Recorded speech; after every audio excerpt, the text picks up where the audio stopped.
주일 3부 예배 주시는 하나님 말씀 잠언서 26장 13절에서 28절까지의 말씀입니다. 화면에 비춰지는 말씀을 교독으로 읽을 때 살아계신 하나님의 음성을 듣는 시간이 되시기 바랍니다.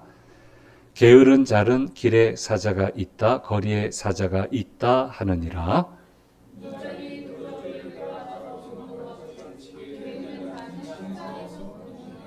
게으른 자는 그 손을 그릇에 놓고도 입으로 올리기를 괴로워하느니라.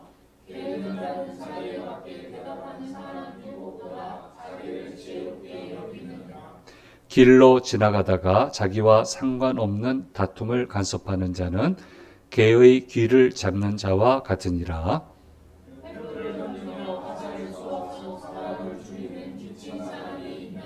자기의 이웃을 속이고 말하기를 내가 희롱하였노라 하는 자도 그러하니라.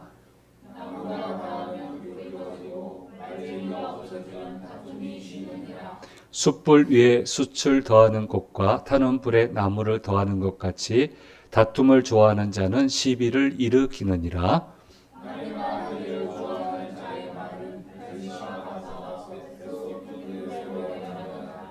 온유한 입술에 악한 마음은 낮은 은을 입힌 톡이니라.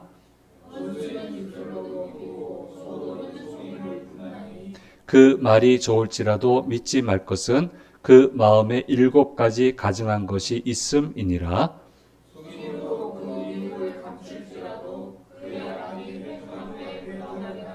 함정을 파는 자는 그것에 빠질 것이요 도를 굴리는 자는 도리어 그것에 치이리라.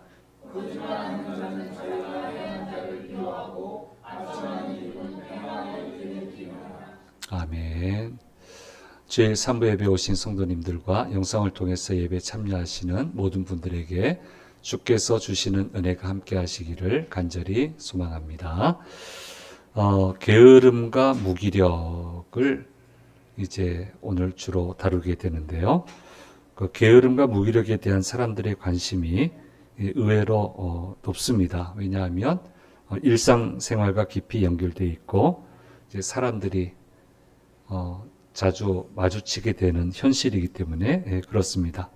그래서 게으름, 무기력, 이건 심리학적으로, 정신의학적으로 사람들이 관심을 가지고 많이들 접근하고 있고 연구하고 있고 또 여러 방면으로 치료도 행해지고 있는 것이 우리가 마주하게 되는 현실입니다. 게으름이라고 하는 거 선천적으로 타고나는 겁니까? 후천적으로 만들어지는 겁니까? 어떠세요? 선천적이에요? 후천적이에요? 어느 쪽이 마음이 편하겠어요? 그래서 심리학자들하고 정신의학자들이 이게 선천적이냐 후천적이냐, 선천적이면 어느 정도 분량을 차지하고 후천적인 것은 어느 정도 분량을 차지하냐에 대한 연구를 많이 하고 있는데요. 공통된 연구 결과는 뭐냐면 기질적으로 이런 게으른 인자를 어느 정도 타고나는 사람은 있다. 그렇다고 합리화시키면 안 됩니다. 예, 그럼 대부분의 선천적으로 좀 타고난 기질이 있다 하는 것은 대부분 분들이 공감을 하는 부분입니다. 그럼에도 불구하고 다양한 연구의 결과를 보면 대부분은 게으르다라고 하는 것은 사회 속에서 사람들과 부대끼고 학습하면서 형성된 거다. 이렇게 대체적으로 평가를 하고 있습니다. 정신건강 전문의이신 문요한 선생님, 이분이 언급이 됐어요. 책에.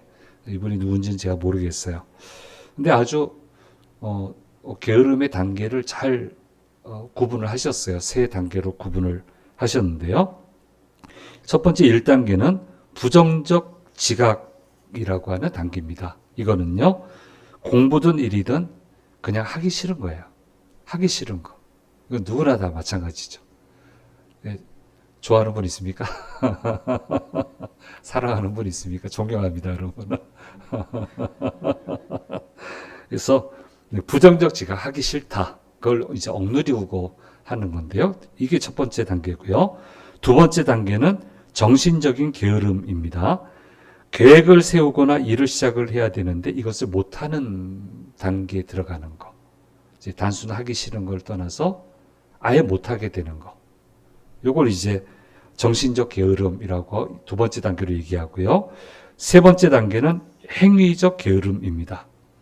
마지막까지 딴짓을 하거나 시간을 흘려보내는 것을 행위적 게으름이라고 얘기를 합니다.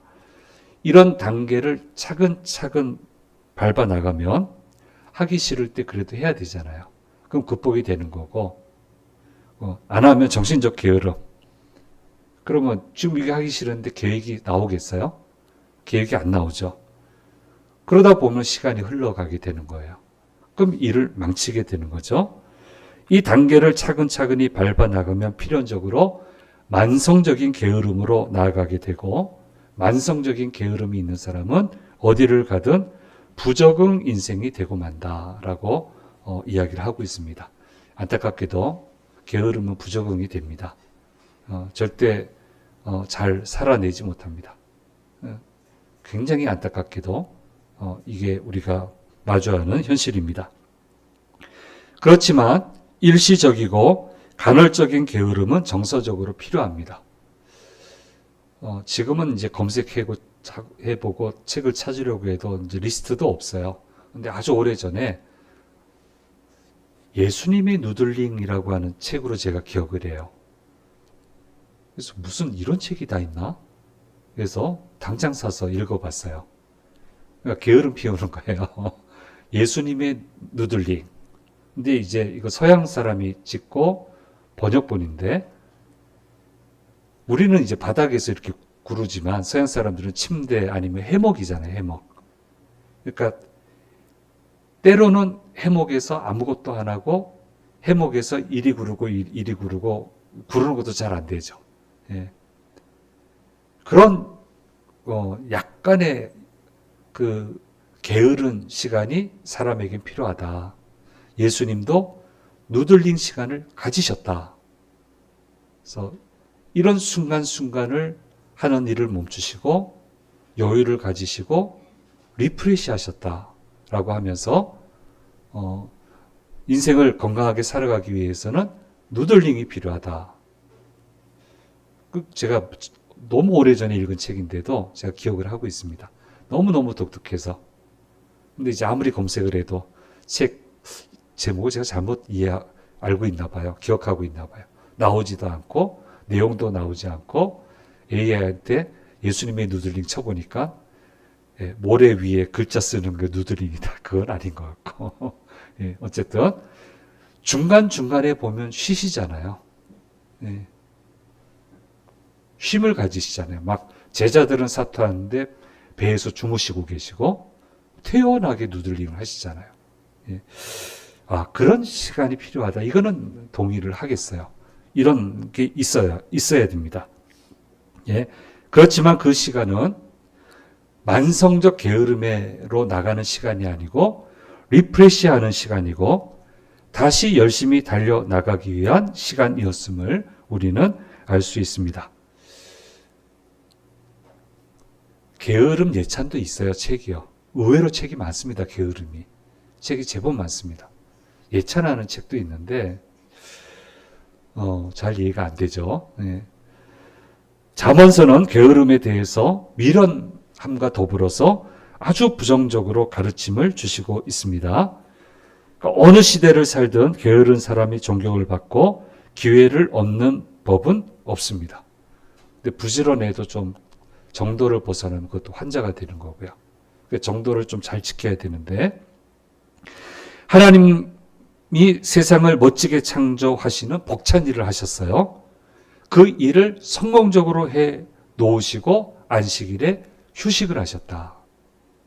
그래서 열심히 달려가고 리프레시 해야 된다라는 것을 창세기는 창세기의 언어로 설명을 하고 있고요. 성경 전체적으로 부지런함에 대해서 얘기를 해요. 게으름을 그렇게 얘기하지 않아요. 나태함을 얘기하지 않아요. 오히려 다윗 같은 사람은 게으르다가 범죄했고요. 다 그렇죠, 뭐. 열심히 기도 안 하다가, 해야 될 일 안 하다가, 딴 데 몰두하다가, 전부 다 무너지고 말았다라고 하는 게 성경적인 가르침이니까, 특별히 잠언서는 혹독하게 게으름에 대해서 얘기하는데 세 번에 걸쳐서 얘기합니다. 6장에서 한번 얘기하셨고 24장에서 얘기하셨고 본문 26장에 자세하고도 부정적으로 설명을 하시고 있습니다. 오늘 말씀은 네 가지로 게으른 사람의 특징을 설명을 합니다. 첫째는 13절이에요. 집 밖으로 나가지 않을 이유를 만들어서 도무지 나가지 않는다. 위험한 사자가 길에 있다. 나가면 큰일 난다. 집 밖으로 안 나간다. 저 같은 사람은 이해가 안 돼요. 전 집에만 있으면 병나요. 나가야 되거든요. 근데 안 나가는 사람도 있잖아요. 근데 이유를 자꾸 만들어서 안 나가는 사람. 아주 희화하죠? 사자가 어디 있어요, 집 밖에. 근데 어떻게든 핑계를 대서 안 나가려고 한다. 두 번째 14절 말씀에 자신의 침대조차 떠나지 않으려고 한다. 침대에서 이리 구르고 저리 구르고 한다. 이런 케이스는 좀 종종 보죠. 종종 이런 케이스는 종종 봅니다. 도무지 저는 이해가 안 됩니다. 세 번째 15절 말씀에 먹는 것조차도 괴로워한다. 이건 이해가 안 되잖아요. 어떻게 먹는 것을 괴로워할 수 있습니까? 근데 입에 넣고도 삼키기를 어려워한다. 힘들어한다. 이렇게 된다고 얘기를 하는 거예요. 그리고 이제 네 번째가 제일 큰 문제인데 결론적으로 16절 말씀에 뭐라고 얘기를 하냐면 제일 문제인 것은 이렇게 게으른 자신이 세상에서 가장 지혜로운 사람이라고 착각을 한다는 거예요. 그렇게 한다는 거예요. 그래서 이거는 도저히 이해가 안 되고 이렇게 살면 게으름에서 탈출하지 못하게 되고 결국은 삶의 중심에서 퇴출당하고 만다라고 하는 것을 분명히 말씀해 주시고 있습니다. 예. 그래서 리프레시, 누들링은 필요해요. 누들링이라는 개념은 머리에 놓고 계시는 게 좋을 것 같아요. 저는 그 책을 읽은 다음부터 누들링, 해목에서 뒹그는 거, 이건 머릿속에 넣고 있어요. 이건 반드시 필요하다. 이건 해야 된다. 앞으로 나가기 위해서는 해야 된다. 그런데 만성적인 게으름, 해야 될 때 할 걸 못하거든요. 그러면 그 다음은 제가 쓰는 표현으로 그 다음 스테이지는 열리지 않아요. 하나님은 반드시 그 단계에서 해야 될 일을 제대로 할 때 다음 스테이지를 여시고 거기서 떨어지면 그걸 스킵하고 내가 원했던 그 다음 단계로 바로 올리시지 않고 고생해서 올라가 보면 내가 있었던 그 자리 가는 거예요. 그리고 그 단계에서 해야 될 일 또 해야 돼요. 그래야 그 다음 스테이지가 열려요. 이해가 되시겠습니까? 저는 인생에서 이런 경험을 했단 말이에요. 그래서 제가 군대 용어로 얘기를 했어요. 이거를요. 원위치 나간다. 원위치. 아무리 많이 갔어도 훈련소에서 아무리 멀리 갔어도 따라오던 교관이 원위치 하면 처음부터 시작을 해야 되거든요. 원위치 몇 번만 당하면 인생 제대로 못 갑니다. 예, 그 그림을 우리가 항상 가지고 있어야 됩니다. 그래서 이런 게으른 사람이 되어서는 안 된다. 그렇다고 막 너무 자신을 막 밀고 간다고 해서 되는 것도 아니고 우리는 하나님 속도에 맞춰서. 예, 근데 하나님은 부지런하세요. 근데 속도가 있어요. 막 정신없이 가야 될 때 하나님 스탑 하면 진짜 스탑 돼요. 그런 소리 하면 안 돼요. 정신없이 밀려갈 때는 같이 밀려가야 돼요. 하나님 이 흐름에서 해내게 해달라고. 그러면서 그 일을 감당해야 돼요.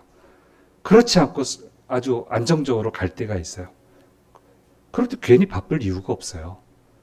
그럴 때는 안정적으로 하나님과 스피드를 맞추면 돼요. 그러면 모든 걸 풀어갈 수 있어요. 근데 이거는 하나님이 뭘 부탁을 해도 자기 스케줄이야. 자기 스케줄. 못 나갑니다. 이래서 못합니다. 좀 더 쉬어야 되겠습니다. 그럼 쉬라고. 그 대신 달라고는 하지 마. 쉬겠다며. 달라고 하면 안 되지. 하게 해달라고 하면 안 되지. 무엇이든지 할 테니까 허락해달라고 해야지. 무엇이든지 할 테니까. 영문을 몰라도 할 수 있습니다 해야지. 영문을 알았어요? 모세가 알았어요? 야곱이가 알았어요? 요셉이 알았어요? 다니엘이 알았습니까? 아무것도 몰랐잖아요. 열심히 속도를 맞춰서 갔더니 나중 가니까 다 알게 되잖아요. 속도를 잘 맞춰가니까 모든 게 풀려가잖아요. 비명 지를 것과도 같은 바쁜 시기를 지납니까? 비명 지르면서 가세요, 그냥. 그때는 그 속도가 맞는 거예요. 그렇게 맞춰가는 거라고요. 기를 쓰고 가야 된단 말이에요. 예, 이것을 우리가 꼭 기억을 하고, 게으름에 대해서 아주 웃긴다. 자기가 지혜로운 사람 7보다, 지혜로운 사람 7은 완전하다는 얘기거든요. 완전한 사람들보다 자기가 더 똑똑한 줄 안다. 어림도 없는 소리다라고 하는 것을 이야기하고 있고요. 예. 이게 이제 왕한테도 얘기하는 거잖아요. 게으른 사람은 등용하지 마라. 등용하지 마라. 반드시 사고 친다. 진짜 반드시 사고 쳐요. 태연하게 와가지고는 뭔 문제가 있냐고 이렇게 하면 된다고. 태연하게. 예. 안 된다라고 하는 것을 얘기하고 있습니다. 그리고 나서는 또 인생을 망치는 사람에 대해서 얘기하는데 이건 누가 아니고 자기가 스스로 망치는 사람. 스스로 망치는 사람에 대해서 설명을 한 4가지 정도로 오늘 말씀에서 이야기를 하고 있는데요. 예. 하나님은 뭘 보고 역사하시는가? 제가 오늘 말씀 준비하면서 제가 만든 용어는 하는 것을 보고 역사하신다. 사전에 모든 설명은 다 해주십니다. 일종의 가이드라인을 주시는 거예요. 우리에게 주신 가이드라인이 뭡니까? 그건 성경으로 이해를 할 수 있습니다. 그럼 지침은 준 거예요. 그 다음 어떻게 하십니까? 지켜보세요. 지침은 줬으니까. 그러면 이제부터 뭐가 판가름 내는 겁니까? 이때 내 행보가 모든 것을 바꾸는 거예요. 내 행보가 모든 것을 바꾸게 된다. 그 행보는 어떻게 하는 것입니까? 적절한 시기에 적절한 행보를 해야만 합니다. 그래야만 모든 것이 맞물려서 앞으로 나아가게 되는 것입니다.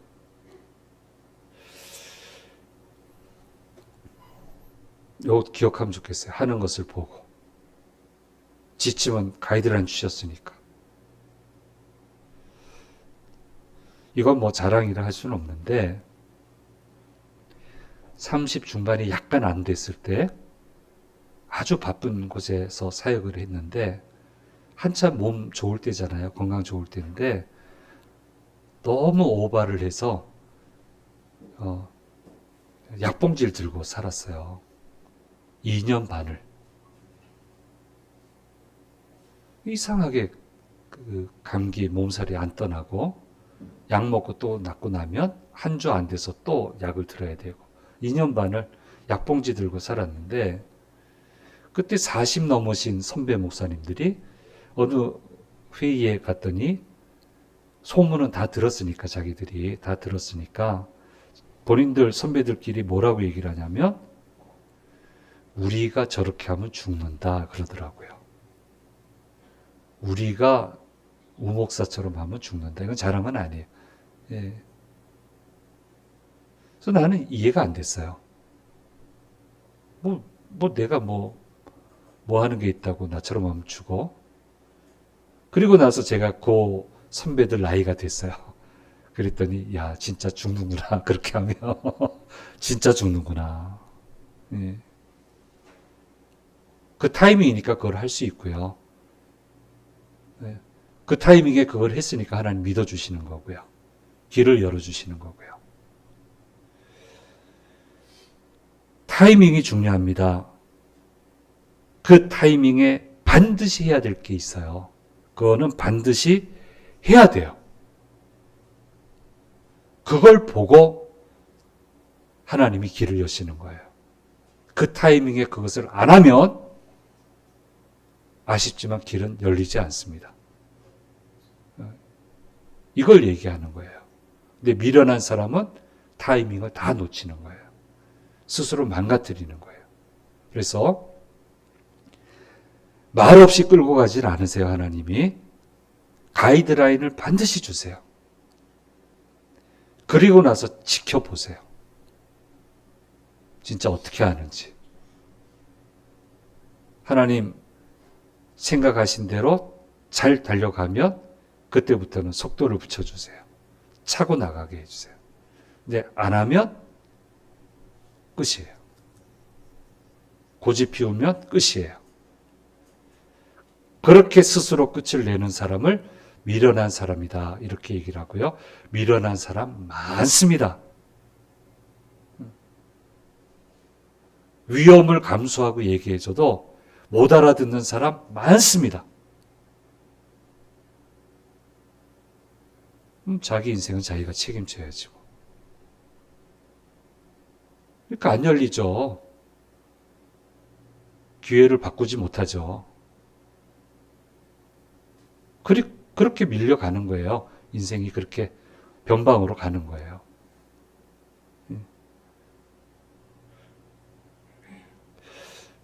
내가 좋은 말 한다고 좋은 게 되는 거 아니에요.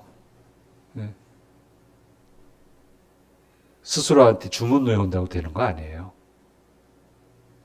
주문 외우지 마세요. 그 대신 하나님의 뜻을 분명히 알고 말씀하시는 것을 하세요. 그게 되는 길이에요. 이걸 안 하면 오늘 말씀 제목처럼 지독히 안 돼요. 끝끝내 안 돼요. 그 타이밍을 다 놓치고 마지막에는 아무것도 못하게 되는 거예요. 이것을 이야기해 주시고 있습니다. 그래서 하루하루의 삶이 중요한데 이것을 망치는 사람 네 가지로 얘기하는데 웃긴 사람들 얘기해요. 자기하고 상관없는 일에 늘 끼는 사람 17절 말씀에 얘기하는데 괴의 귀를 잡아서 공격당하게 된다. 그래서 원어적으로 보면 이 괴는 들깨에 가깝대요. 얼마나 싸납습니까? 잡는 순간 물리게 된다는 거예요. 이런 일 하는 사람이 미련한 사람이다. 두 번째로 또 19절까지의 말씀에 보면 기회만 되면 사람을 괴롭히고 죽이는데 앞장서는 사람, 이것은 미친 사람이다. 이렇게 얘기를 합니다. 그러고는 문제가 되면 장난이었다. 농담이었다. 예. 그러면 사람이 상종 못하죠. 그런 사람은. 예. 미친 사람이라고 정확하게 표현을 하고 있습니다. 세 번째는 20절에서 22절 말씀에 모함하는 사람을 미련한 사람이다 얘기를 하고요. 이런 사람은 힘을 받지 못하게 하고 이런 사람은 퇴출되도록 만들어라. 모함하는 사람. 그래서 왕한테도 주는 교훈이니까. 그런 사람은 등용하지 말고 실수로 등용했다 하더라도 어쨌든 그런 사람들은 퇴출시켜라. 저 사람 보고도 거짓말했는데 나보고 거짓말 안 하겠냐. 이렇게 얘기를 하고 있고요. 23절에서 26절 말씀에 말로 속이는 사람에 대해서 설명을 해 주시고 있습니다. 이런 사람들은 하나님 앞에 가증한 사람들이고 하나님이 심판하시는 사람들이다라고 하는 것을 얘기하고 이런 범주에 들어가서는 안 되고 이런 범주 안에 있는 사람들에게 마음을 빼앗겨서도 안 된다. 그런 사람들에게 이용당해서도 안 된다. 지혜롭게 빠져나와라. 그렇게 살아가야 된다 라고 하는 것을 말씀해 주시고 있습니다. 그래서 이렇게 빠져나오지 못하게 되면 결국 그 인생은 지독하게 안 되는 인생이 될 수밖에 없다라고 하는 것을 말씀해 주시고 있습니다. 사는 게 예민하죠. 그렇죠? 예, 예민합니다. 예민하게 잘 판단해야 되고 예민하게 선택을 잘 해 가야 됩니다. 그렇게 가는 것이 지혜로운 사람의 길이다라고 하는 것을 말씀해 주고 있고, 안 되는 길을 가지 말고 하나님이 도우시는 길로 가는 지혜로운 믿음의 사람이 되어야 된다라고 하는 것을 말씀해 주시고 있습니다. 게으르지 마세요. 그러나 누들링은 하세요.